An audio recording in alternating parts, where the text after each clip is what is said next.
Hey everybody, Erica with a K here. Today's video is on the LaaVoo extensions. These can be purchased on Amazon. I have them in my affiliate link if you guys want to check them out, but you would be responsible for color matching. And that is what this lovely client did. This video is from a while ago. I just haven't gotten around to editing it, but they actually went on Amazon. They purchased the hair extensions. They did a fantastic job on the color matching, and then they made an appointment with me to actually put them in. So we're going to start off by our sectioning. Sectioning takes a while in this because you want to make sure that it's done right.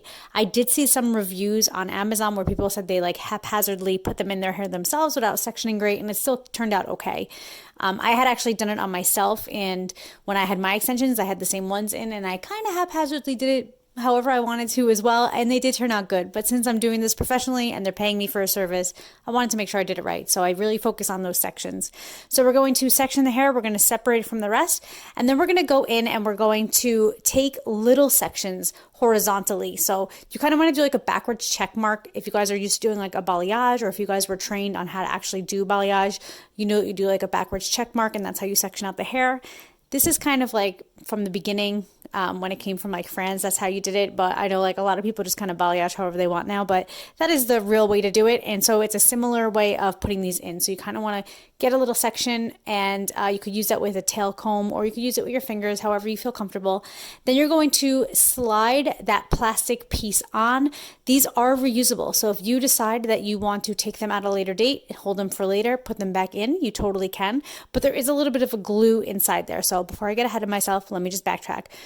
So you're going to slide that plastic piece on, and then you're going to pull the hair through the loop. So it's basically like if you were to thread something or something like that, and you use like the thread, if you guys are into sewing and you use like the thing to help you thread, and then, you know, it's a little bit bigger, so then you could like put the hair in it. I'm not really explaining it well, but I try to do the best I can showing you guys how to do this. It is pretty simple.